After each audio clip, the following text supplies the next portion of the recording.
ஆன்மீக நண்பர்கள் அனைவருக்கும் வணக்கம். எவ்வளவோ முயற்சி செய்தும் ஒரு இடத்துல கொடுத்த பணமானது திரும்ப கிடைக்காம ரொம்ப நாளாக இழுத்தடிச்சுக்கிட்டே இருக்காங்க. அவங்க கிட்ட இருந்து எனக்கு பணம் வருமானே தெரியல என்ற சந்தேகத்தோடு இருக்கக்கூடியவர்கள் இந்த ஒரு தீப வழிபாடை தொடர்ந்து இந்த தெய்வத்தை நம்பி சரணாகதி அடைந்து வழிபாடு செய்து பாருங்க. இந்த தீபம் ஏற்றிய குறைந்த நாட்களிலேயே உங்கள் பணம் உங்கள் கைக்கு வந்து சேரும். அது எப்படிப்பட்ட தீபமானது, எந்த நேரத்தில், எந்த நாளில், எந்த தெய்வத்திற்காக ஏற்ற வேண்டும் என்பதை பற்றி தான் இந்த பதிவில் நாம் பார்க்க போகிறோம். பொதுவாகவே எல்லாருக்குமே ஒரு கருணை குணமானது இருக்கும். அதாவது நமக்கு தெரிந்தவர்களாக இருக்கட்டும், நமக்கு ரொம்ப பிடிச்சமான நபராக இருக்கட்டும், ஏதோ ஒரு கஷ்டகாலம் நம்மக்கிட்ட வரும்பொழுது நம்மக்கிட்ட பணம் இருக்கோ இல்லையோன்னு பார்க்காம நம்ம கொடுத்துருவோம். இருந்தது அப்படின்னா கண்டிப்பாக கொடுத்துருவோம், இல்லை அப்படின்னா நமக்கு தெரிஞ்சவங்க கிட்டையாவது வாங்கி கொடுப்போம். அப்படி ஒரு சுபாவம் கொண்டுள்ளவன் தான் நான் அப்படிங்கிறவங்க கண்டிப்பாக இந்த வீடியோவுக்கு லைக் பண்ணிடுங்க. நம்ம கிட்டேருந்து பணம் வாங்கிட்டு போனவங்க நம்மளை ஏமாற்றணும்னு நினச்சது கிடையாது. இருந்தாலும் அவர்களுடைய கால சூழ்நிலைன்னு ஒன்று இருக்கு இல்லையா, ஏதோ ஒரு சூழ்நிலை அவர்களால் திருப்பி தர முடியாத ஒரு நிலை இருக்கலாம். இல்லை அவங்க உண்மையாகவே நம்ம ஏமாற்றணும்னு கூட நினைக்கலாம். எந்த விதமாக இருந்தாலும் சரி, அந்த பணம் உங்ககிட்ட வந்து சேரணும் அப்படின்னா இந்த தீப வழிபாடு செய்கிறது நமக்கு நல்லதுன்னு சொல்லலாம்.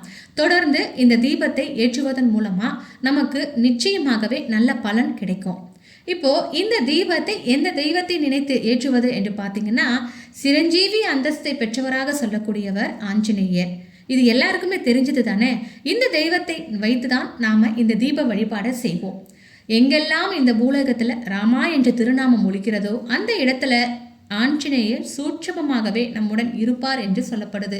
அவ்வளவு சிறப்பு வாய்ந்த ஆஞ்சநேயரை நாம் வணங்குவதன் மூலமா நமக்கு இருக்கக்கூடிய காரிய தடைகள் விலகும், கடன் பிரச்சனைகள் தீரும். அது மட்டும் இல்லை, நம்மை பாடாய்படுத்தி கொண்டிருக்கக்கூடிய எல்லா விதமான கஷ்டங்களுமே நமக்கு விலகும். அப்படிப்பட்ட ஆஞ்சநேயரை நினைத்து இந்த தீபத்தை நாம ஏற்றலாம். இதனால நாம் கொடுத்த பணமானது நமக்கு திரும்பவும் கிடைக்கும் என்றே சொல்லப்படுது. ஆஞ்சநேயருக்கு பொதுவாகவே உகந்த கிழமைன்னு சொல்லக்கூடியது வியாழக்கிழமை அல்லது சனிக்கிழமை, இல்லை என்றால் செவ்வாய்க்கிழமை நாம் இந்த ஆஞ்சநேயருடைய வழிபாட்டை செய்யலாம். இந்த வழிபாட்டை தொடங்க போறீங்க அப்படின்னா சனிக்கிழமையில் தொடங்குவது இன்னும் விசேஷம் சொல்லலாம். அதை தவிர்த்து மூல நட்சத்திரம் இருக்கலாம், அமாவாசை போன்ற நாட்களிலும் இந்த வழிபாட்டை நாம் ஆரம்பிக்கலாம். இந்த வழிபாட்டை செய்கிறதுக்கு நமக்கு தேவையான சில பொருட்கள் தேவை. அது எல்லாமே நாம் புதியதாக வாங்கி வச்சுக்கணும். நான் ஏற்கனவே வீட்டில் புதுசாக தான் வாங்கி வச்சுருக்கேன் அப்படின்னா கூட நீங்கள் பயன்படுத்தாதீங்க. தீபத்திற்குன்னு நீங்கள் செய்ய போகிறீங்க அப்படின்னா கண்டிப்பாக இந்த மாதிரி புதுசாகவே வாங்கி வச்சுக்கோங்க. புதுசாக நீங்கள் வாங்க வேண்டிய பொருள் பார்த்தீங்கன்னா, கல்லுப்பு ஒரு பேக்கெட் வாங்கி வச்சுக்கோங்க. அதே மாதிரி பூஜை அறையில் நீங்கள் பயன்படுத்தக்கூடிய ஒரு தட்டு ஒன்று வச்சுக்கோங்க. அதில் இந்த கல்லுப்பை நல்ல கோபுர அளவுக்கு கொட்டி வச்சுக்கோங்க. அடுத்ததாக ஒரு வெள்ளை நிற பேப்பரை எடுத்துக்கோங்க. அதில் ஒரு நீல நிற பேனாவை எடுத்து நமக்கு யார் பணம் தரணுமோ அவங்களுடைய பெயரை எழுதிக்கோங்க. அதற்கு பிறகு எத்தனை நபர்கள் நமக்கு இது போல பணம் தர வேண்டுமோ அவர்கள் பெயர் எல்லாத்தையுமே அந்த பேப்பரில் ஒவ்வொன்றாக நாம் எழுதி வச்சுக்கணும். இந்த பேப்பரை அப்படியே நாம் கோபுரமாக கொட்டி வச்சிருக்கிற அந்த கல்லுப்புக்கு மேலே நாம் வச்சிடணும். அடுத்ததாக ஒரே ஒரு மாவிளக்கு நாம் தயார் செய்து வச்சுக்கணும். மாவிளக்கு வழிபாடு செய்யும் பொழுது பார்த்தீங்கன்னா நமக்கு இருக்கக்கூடிய எல்லா விதமான பிரச்சனைகளையும் அந்த மாவிளக்கு வழிபாடு சரி செய்யுமா. அதனால தான் எந்த தீபம் ஏற்றுறமோ இல்லையோ, ஒரு வேண்டுதலுக்காக நம்ம தீபம் ஏற்றுறோம்னா மாவிளக்கு ஏற்றுவது ரொம்ப விசேஷம். மாவிளக்கு தயார் செய்து வச்சுக்கோங்க. இப்போ உப்புக்கு மேலே ஒரு பேப்பர் வச்சிருக்கீங்க இல்லையா, அதற்கு மேலேயே இந்த மாவிளக்கை நீங்கள் வச்சிடுங்க. வச்சுட்டு அதற்கு மேலே கடுகு எண்ணெய் ஊற்றி 2 திரிகளையும் ஒன்றாக திரித்து நாம் தீபம் ஏற்ற வேண்டும். அனுமன் சாலிசா என்ற பாடல் எல்லாருக்குமே தெரியும். அந்த புத்தகம் உங்களிடம் இருந்துச்சுன்னா அதை பயன்படுத்தி அந்த பாடலை 9 முறை நீங்கள் படிக்கலாம். அப்படி உங்ககிட்ட இல்லை அப்படின்னா யூடியூப் மூலமாகவோ அல்லது கூகுளில் சர்ச் பண்ணியோ நீங்கள் பார்த்து அந்த பாடலை பாராயணம் பண்ணுங்க. அதை படிப்பதற்கு ரொம்ப சிரமமாக இருக்குது அப்படின்னா 9 முறை தொடர்ச்சியாக அந்த பாடலை நீங்கள் ப்ளே பண்ணி விடுங்க. அப்படி கேட்கும் பொழுது முழு மனதோடு ஆஞ்சநேயரை மட்டுமே நினச்சிக்கிட்டு 9 முறை நீங்கள் கேட்டு முடித்த பிறகு உங்களுடைய பணத்தை திரும்ப கிடைக்க வேண்டும் என்று சொல்லி அவர்கிட்ட மனசார வேண்டிக்கோங்க. இப்போ ஆரம்பிக்க வேண்டிய நாள் தான் அனுமனுக்காக உரிய நான் சொன்ன அந்த நாட்கள். ஆரம்பித்த பிறகு அதை தொடர்ந்து 43 நாட்களும் இந்த தீபத்தை நாம தொடர்ச்சியாக ஏற்றி வழிபாடு செய்ய வேண்டும். அது எந்த நேரமாக இருந்தாலும் பரவாயில்ல. காலை மாலை இந்த மாதிரி ஏதாவது ஒரு நேரத்துல உங்களுக்கு நேரம் கிடைக்கும் போது நல்ல நேரத்துல ஏற்றி வழிபாடு செய்யுங்க.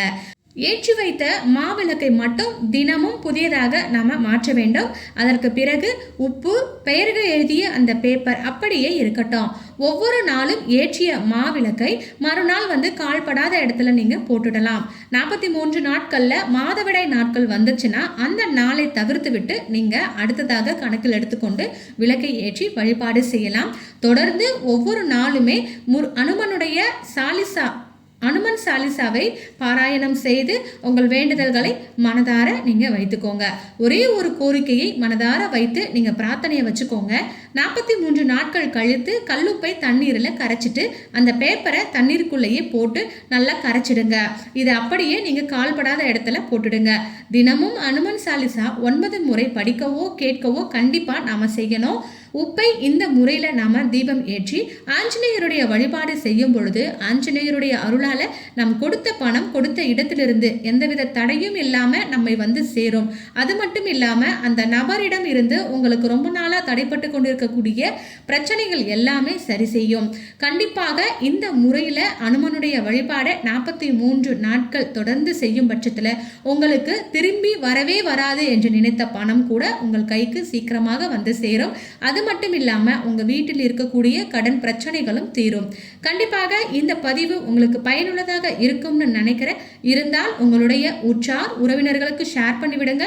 நம்ம சேனலையும் சப்ஸ்கிரைப் பண்ணிட்டு பக்கத்தில் இருக்கக்கூடிய பெல் பட்டனையும் கிளிக் பண்ணி வச்சுக்கோங்க. மீண்டும் அடுத்த ஒரு நல்ல பதிவில் சந்திக்கலாம். அது வரைக்கும் நன்றி. வாழ்க வளமுடன்.